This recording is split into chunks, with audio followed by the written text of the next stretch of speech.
In tonight's Voices for Equality, addressing racial health inequity and inequalities. The city of East Point is considering changing some long-standing laws to address the disparities. Joe Ripley explains how a key partnership could help.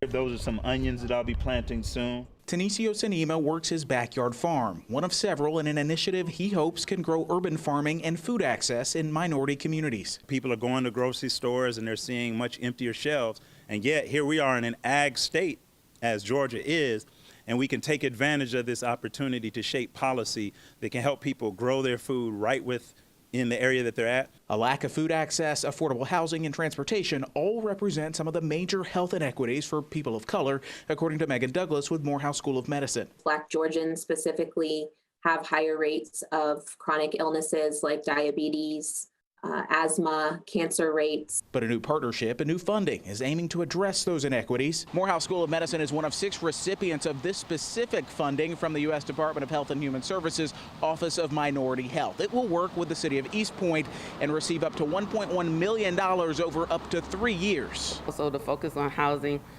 food access, as well as land use, environmental justice, the air, water pollution, but violence. East Point Mayor Dina Holliday Ingram says this program will also include community partners and look at specific policies, modify those, or adopt new ones to make for better health outcomes for people of color.